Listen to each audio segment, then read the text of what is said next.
Selanjutnya kita lanjutkan pada kitab Ihya Ulumuddin, ya. Kitab Ulum sudah masuk pada bab uzlah. Minggu yang lalu Imam Ghazali sudah menjelaskan tentang faidah-faidah uzlah. Ya, sekali lagi saya sampaikan bahwa banyak orang salah memahami terhadap ajaran-ajaran Imam Ghazali. Imam Ghazali dituduh penyebab kemunduran umat Islam, dituduh penyebab kematian filsafat Islam, ya. Dituduh bahwa Imam Ghazali ini mengajarkan asketisme untuk menjauhi duniawi, mementingkan aspek akhirat.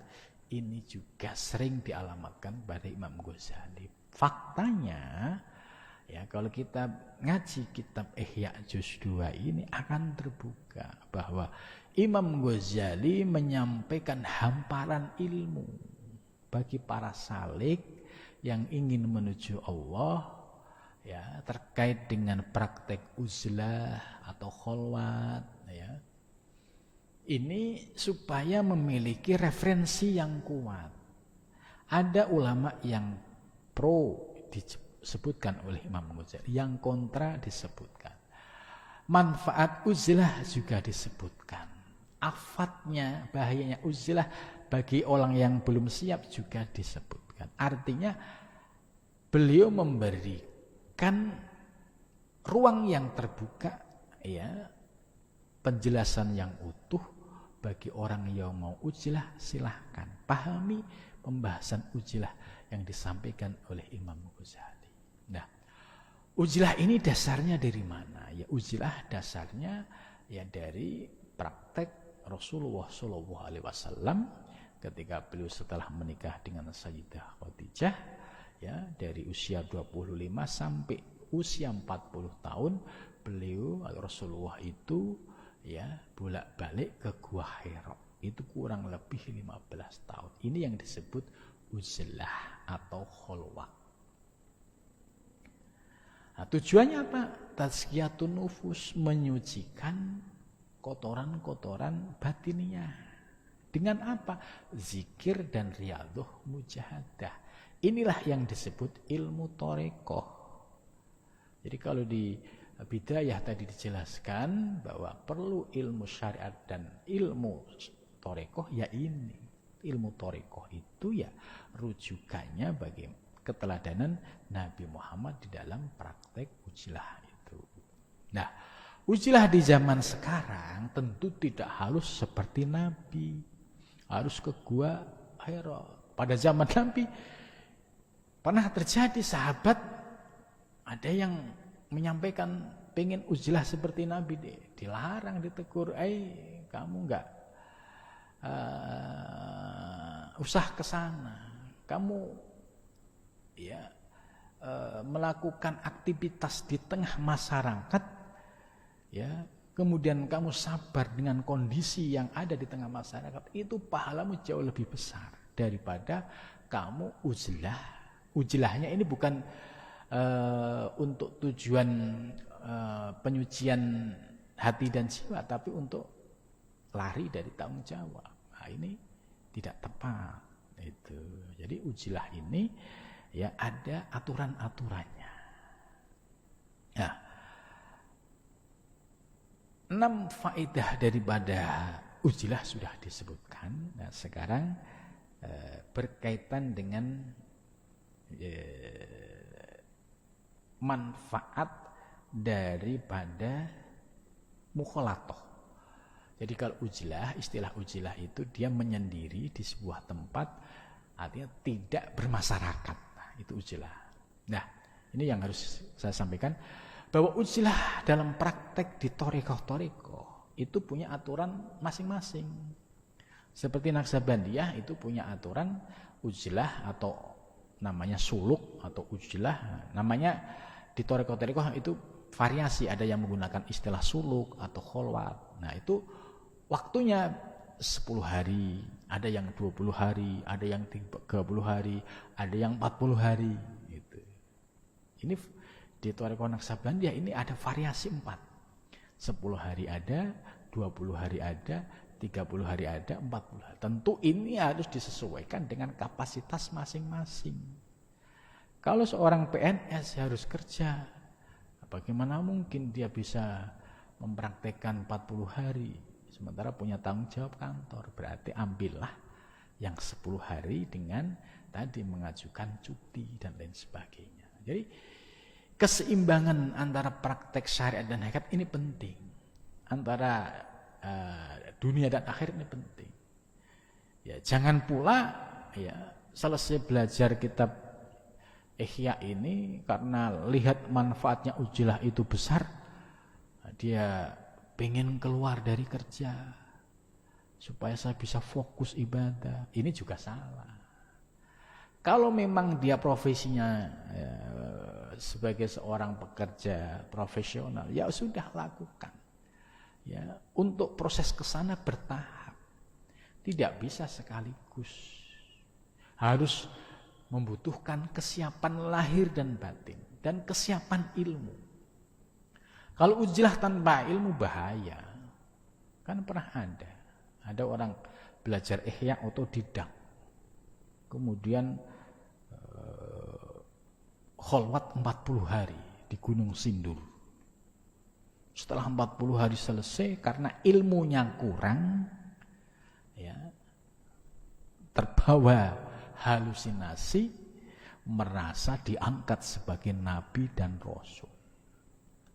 Akhirnya mendeklarasikan diri sebagai nabi. Ini efek dari ujilah yang tidak didasari dengan ilmu yang utuh.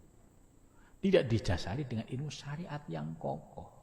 Dampaknya seperti ini. Sebab ya godaan orang-orang yang ujilah ini juga banyak sekali. Gitu. Maka harus memahami ilmu tentang ujilah ini secara utuh.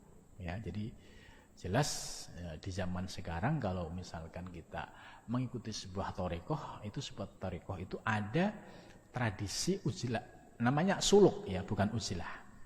Suluk di tempat-tempat ya, para gurunya, para mursyid. Nah, di situ ada yang 10 hari, ada yang 20 hari, ada yang 30 hari, ada yang 40 hari. Ini ada di Indonesia ya, dari Aceh, Sumatera, Jawa, Kalimantan sampai Sulawesi yang pengikut tarekat Naqsabandiyah. Nah, itu banyak sekali tempat-tempat zawiyah atau thariqah yang rutin melakukan suluk seperti itu. Nah, itu sebagai proses latihan. Itu. Nah, menurut Imam Ghazali ya dijelaskan di sini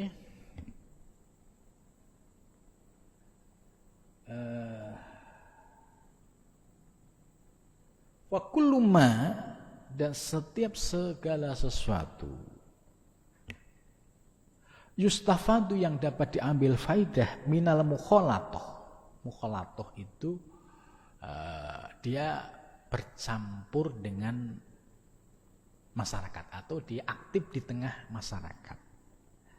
Nah, kalau diartikan secara modern itu mukhalatoh itu ya dia aktivis ya, pengurus organisasi gitu ya, atau dia ngurus lembaga-lembaga pendidikan ya. Ini termasuk bagian mukhalatoh ya, dia yang selalu hadir di tengah umat, di tengah masyarakat. Ini namanya mukhalatoh. Nah, menurut Imam Ghazali, setiap segala sesuatu yang dapat diambil melalui mukhalatoh, nah, itu bisa ya tidak diperoleh melalui uzlah. Itu. Wa huwa min afatil uzlah. Dan meninggalkannya itu bagian dari afatnya uzlah. Jadi maksudnya begini. Kalau orang yang memukhalatoh ya, ini berarti dia harus menerima konsekuensinya. Itu. Jadi ujilah itu tetap ada faedahnya, tapi mukhalatoh juga ada manfaatnya. Nah, untuk memilih antara keduanya ini harus disesuaikan dengan kondisi kita. Maka bagi orang yang kapasitasnya masih sebagai pekerja, pengurus organisasi, kayak kerja di kantor, profesional, ya ini mukhalatoh.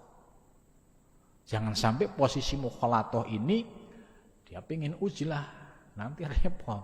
Itu.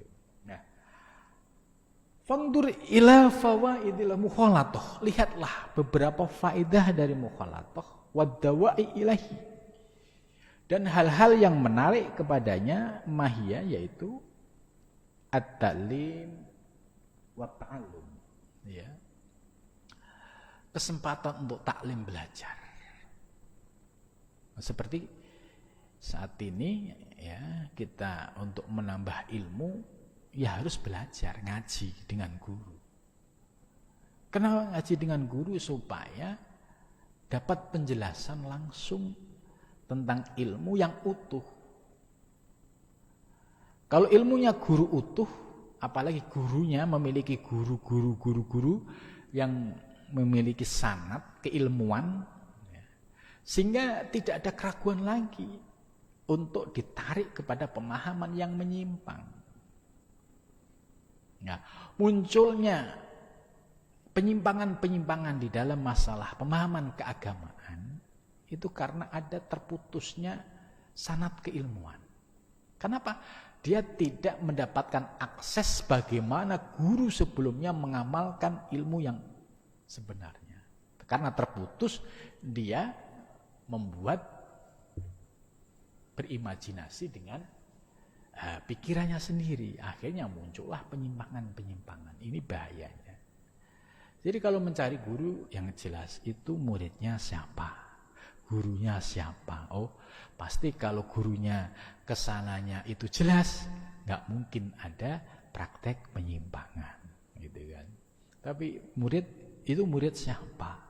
Oh, wah, itu gurunya begini. Gurunya, ini menjadi masalah. Sebab akan menimbulkan kerancuan dalam prakteknya. Pasti menimbulkan masalah. Karena dia tidak muttasil dengan ilmu yang dibawa oleh gurunya dalam pengamalannya. Akhirnya menimbulkan masalah. Ini penting untuk memahami siapa guru kita, berguru dengan siapa, supaya pemahaman kita juga utuh. Maka kalau ulama-ulama ahli sunnah yang gurunya itu sanad keilmuannya nyambung, ya pasti muridnya ini ilmunya akan nyambung, pemahamannya juga akan nyambung, praktek keagamaannya juga akan nyambung. Tapi kalau salah guru, apalagi gurunya tidak berguru, apalagi di zaman sekarang, gurunya belajar dari mana? Ya otodidak dari mana? Dari Google. Ya ini bahaya gitu. Ya guru saya belajarnya langsung dari Allah gitu kan. Nah, ini bahaya lagi. Ya, langsung dari ini yang seringkali menimbulkan masalah. Kenapa ini kok dikasih warning? Karena sering menimbulkan masalah. Nah, itu dia nggak punya guru. Baca Qur'annya belepotan, nggak ngerti ilmu tajwidnya, karena nggak punya guru, apalagi ilmu fikihnya dan ilmu-ilmu lainnya. Nah, ini apalagi ilmu nahwu sorobnya, nah, ini bahaya lagi ya. Apalagi kalau gurunya belajar dari mana, jelas. Oh, ini muridnya, ini guru saya muridnya kiai ini, jelas. Guru dari siapa? Guruku ke atas. Tiba-tiba dia belajar dari Mbah Google. Lah ini bahaya Mbah Google ya. Mungkotik, dan ini menimbulkan kerancuan di dalam pemahaman dan juga praktek, sehingga sering menimbulkan masalah. Itu kenapa harus berguru dengan guru yang memiliki sanad keilmuan yang muttasil. Jadi menurut Imam Ghazali, salah satu faedah kita mukhalatoh yaitu at-ta'lim, ya, kesempatan untuk belajar, wa ta'allum, ya, dan bagi yang sudah memiliki basic keilmuan yang kuat, ya bisa untuk mengajarkan. Jadi belajar atau mengajar. Walaupun kita sebatas ngajar Iqra, ya nggak apa-apa, kan memberi manfaat. Orang bisa baca Al-Quran kan dasarnya dari Iqra, alif ba ta. Ini pentingnya. Orang bisa wudhu yang melalui guru-guru ya di TPG itu.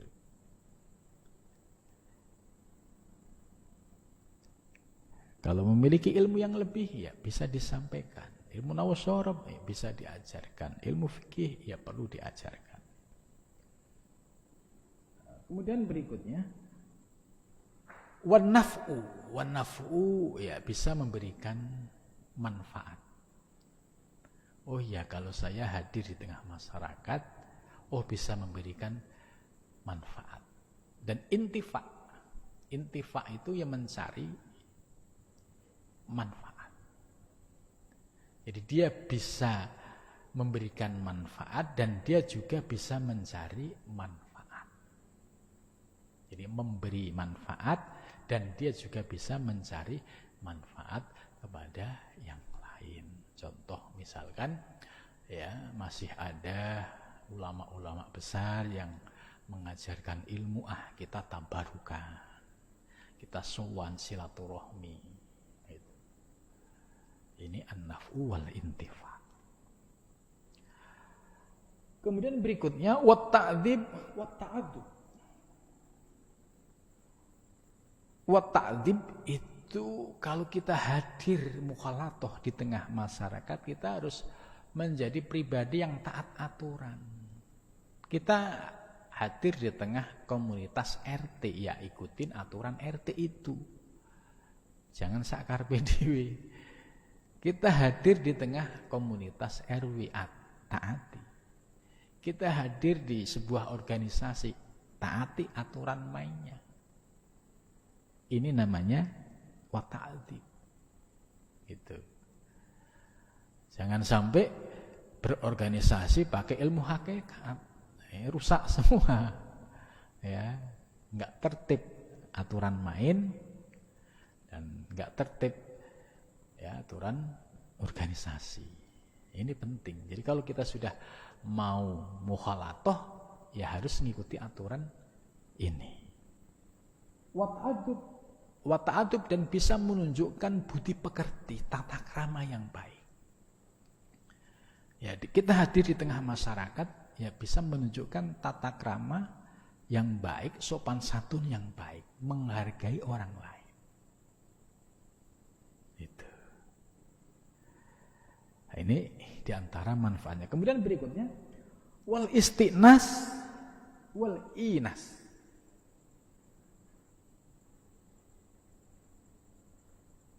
Wal istinas itu menjadi pribadi yang ramah.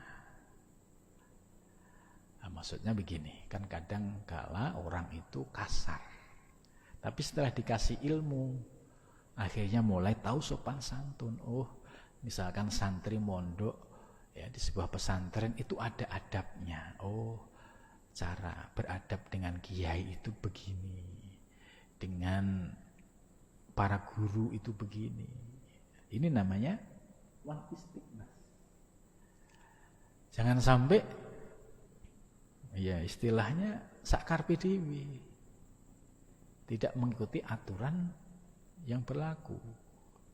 Sama guru enggak ada sopan santunnya. Ya sama kiai enggak ada sopan santunnya juga, dianggap semua teman, nah gitu kan. Ini sudah kehilangan istiqnas. Misalkan yang biasanya dia itu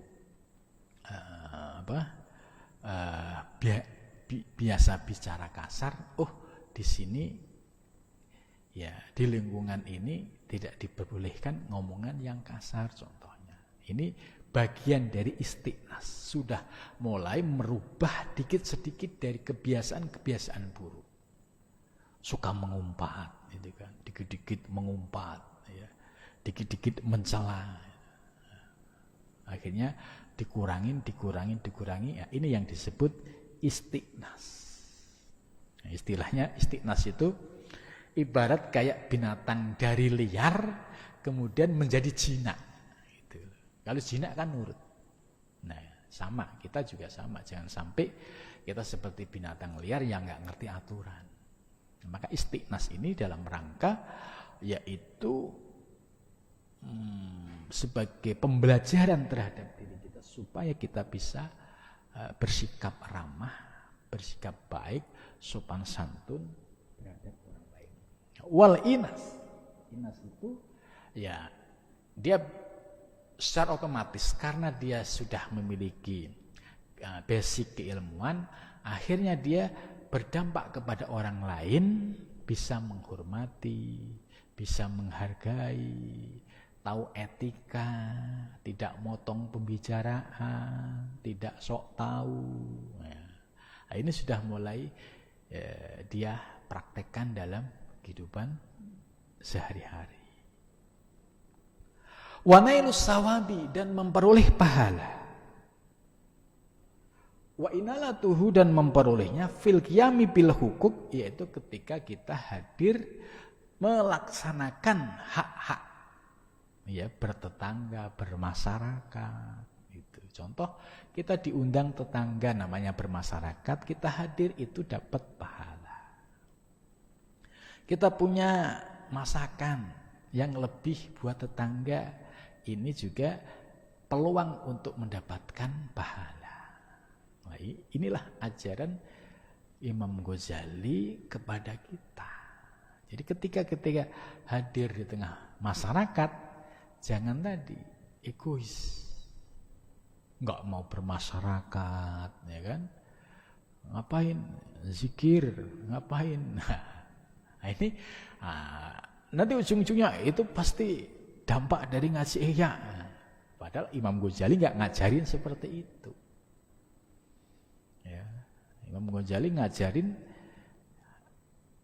mukhalatoh itu harus dipahami betul dan dipraktekkan di tengah masyarakat ini. Itu. Sehingga dia hadir di tengah masyarakat memiliki dampak positif baik secara duniawi, yaitu kemaslahatan buat warga dan sekitarnya, kemaslahatan ukhrawi juga menjadi kebaikan yang ada nilai pahalanya. Itu. Ya, jangan sampai salah kaprah, belajar ilmu tasawuf egois, ya, sama tetangga pelit, sama orang lain kurang memberikan penghormatan. Nah, ini oleh Imam Ghazali bahwa kekurangan-kekurangan yang ada di dalam diri kita, kalau kita posisinya mukhalatoh, yaitu harus diikuti apa yang disampaikan oleh Imam Ghazali. Kemudian berikutnya waqtiyatul tawadhu, yaitu dia akan terbiasa menjadi pribadi yang tawadhu.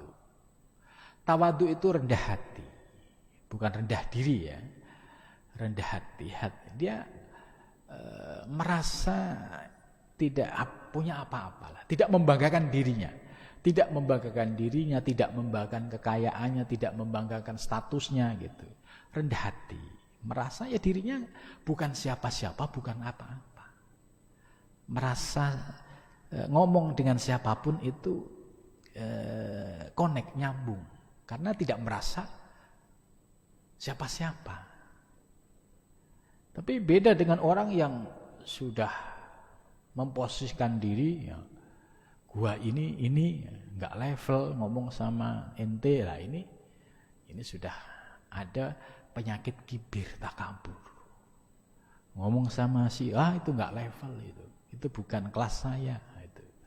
Orang yang tawadhu itu bisa menempatkan diri dimanapun dia berada dengan ketawaduan, ya, sikap rendah hati. wastifadatit tajarub, yaitu dia bisa mengambil yaitu praktek-praktek nyata di tengah masyarakat. Ya. Jadi melihat kondisi masyarakat, misalkan ada yang berbeda pendapat, cara merukunkan pakai ini. Ada orang bermasalah, dicarikan solusinya. Ini wastifat tajarub. Tajarub itu artinya dia bisa melihat kenyataan langsung dan bisa mengambil faedahnya. An musyahadatil ahwal, dari melihat langsung kondisi di tengah masyarakat. Wal i'tibar biha, dan bisa mengambil pelajaran dari peristiwa-peristiwa yang ada di tengah masyarakat. Nah, untuk pembahasan secara detail tentang fawaidil mukhalatoh, faidah mukhalatoh, Imam Ghazali akan menjadi 7 pembahasan. Ya, 7 pembahasan yang insya Allah akan kita bahas satu persatu dari 7 ini supaya kita mendapatkan pemahaman utuh apa poin-poin dari 1 sampai 7 ini. Ya, mudah-mudahan dengan penjelasan ini kita semakin tambah ilmu, tambah wawasan tentang ajaran tasawuf Imam Ghazali, sehingga tuduhan-tuduhan yang sering dialamatkan pada Imam Ghazali dan para sufi ini dapat dibantah ya dengan fakta-fakta yang sumbernya dari kitab Imam Ghazali langsung. Mudah-mudahan pengajian ini bermanfaat. Assalamualaikum warahmatullahi wabarakatuh.